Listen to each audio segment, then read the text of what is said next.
আলাইকুম। Cooking studio by তাসিনেশার আজকের আয়োজনে আপনাদের সবাইকে স্বাগতম জানাচ্ছি আরও একটি নতুন এপিসোড দেখার জন্য।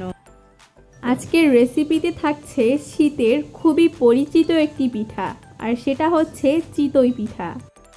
শীতকাল মানেই তো পিঠাপুলি, আর এই চিতই পিঠা বাঙালিদের মধ্যে খুবই জনপ্রিয়। এই পিঠাটা তৈরি করার জন্য লাগবে না কোনো মাটির পাত্র। তো চলুন খুব সহজেই কিভাবে চিতই পিঠা তৈরি করতে হয় তার পুরো প্রস্তুত প্রণালীটি দেখে নিই। চিতই পিঠা তৈরি করার জন্য আমি এখানে সুগন্ধি চাল নিয়েছি 1 কাপ। আমি এই 1 কাপ চাল পানির মধ্যে সারা রাত ভিজিয়ে রেখেছি, তবে সময় না থাকলে কমপক্ষে 6 ঘন্টার মতো ভিজিয়ে রাখতে হবে। এখানে সিদ্ধ ভাত নিয়েছি 1 কাপ এবং বেকিং পাউডার নিয়েছি 1 চামচ। তারপর সয়াবিন তেল নিয়েছি 3 চামচ।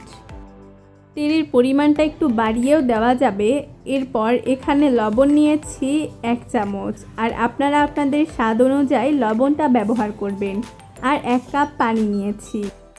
একটি ব্লেন্ডারের জগের মধ্যে চালগুলো দিয়ে দিচ্ছি। এরপর এর মধ্যে 1 কাপ ভাত দিয়ে দিচ্ছি। এরপর বেকিং পাউডার দিয়ে দিচ্ছি 1 চামচ। এরপর 3 চামচ তেল দিয়ে দিচ্ছি, আর দিয়ে দিচ্ছি স্বাদ মতো লবণ। আচ্ছা, এখানে পানির পরিমাণটা বুঝিয়ে বলি। এই পিঠাটা তৈরি করতে আপনারা যদি শুকনো চাল ব্যবহার করেন, অর্থাৎ আগে থেকেই তৈরি করা থাকে, তাহলে কিন্তু পানির পরিমাণটা একটুখানি বেশি লাগতে পারে। আর আমি যে 1 কাপ পানি নিয়েছি, এই 1 কাপ পানির থেকে কম কিংবা বেশিও লাগতে পারে। আমি ব্লেন্ডার করার পর আপনাদের বলে দিব। আমি ব্লেন্ডার করেছি, আর এই মিশ্রণটা অনেকটা ঘন আছে, তাই আরও 1 কাপ পানি অ্যাড করছি। অর্থাৎ 1 কাপ চালের জন্য আমি 2 কাপ পানি ব্যবহার করছি।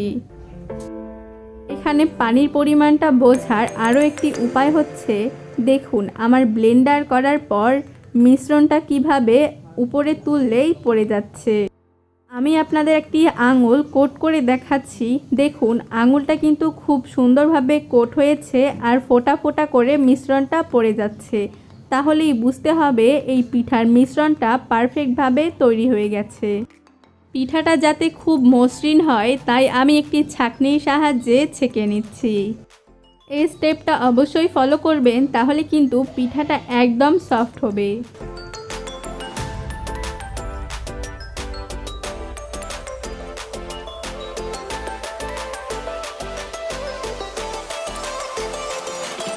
আমার ছেঁকে নেওয়া হয়ে গেছে।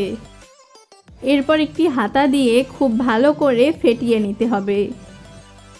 কিছুক্ষণ ফেটিয়ে নিয়ে তারপর পিঠাগুলো ভাজতে চলে যাচ্ছি। আজকের চিতই পিঠাটা আমি এরকম লোহার পাত্রে তৈরি করব, তাই একটু গর্তযুক্ত লোহার পাত্র নিয়েছি।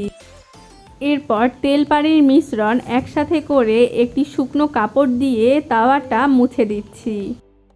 কড়াইটা গরম করে চুলার আঁচটা মিডিয়াম টু লোয়ে রেখে পিঠার মিশ্রণটা দিয়ে দিব।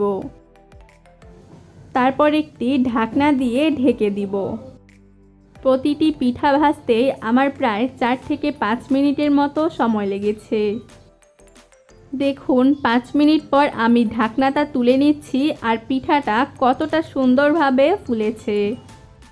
একটি পিঠা ভাজার পর আবার এই কড়াইটা তেল পানির মিশ্রণ দিয়ে মুছে দিব।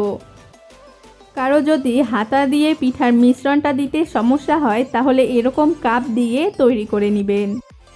আর পিঠাটা ভাজার সময় মিশ্রণটা কিন্তু সব সময় খুব ভালো করে ফেটিয়ে নিতে হবে। আর প্রতিটি পিঠা ভাজার পর তাওয়াটা মুছে দিতে হবে। এভাবে করেই আমি সবগুলো পিঠা তৈরি করে নিচ্ছি। আপনারা চাইলে এই পিঠাটা দিয়ে দুধ চিতইও তৈরি করে নিতে পারেন।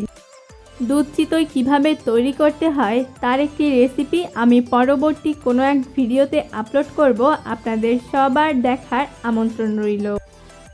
আর আজকের এই চিতই পিঠার রেসিপিটি আপনাদের কাছে কেমন লেগেছে অবশ্যই আমাকে কমেন্ট করে জানাবেন।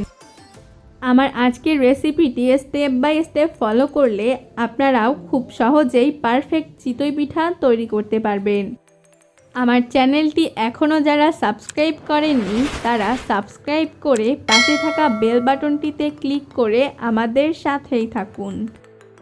এতক্ষণ সময় দিয়ে আমার এই পুরো ভিডিওটি দেখার জন্য আপনাদের সবাইকে অসংখ্য অসংখ্য ধন্যবাদ। সবাই ভালো থাকবেন, সুস্থ থাকবেন, আমার জন্য দোয়া করবেন। আল্লাহ হাফেজ।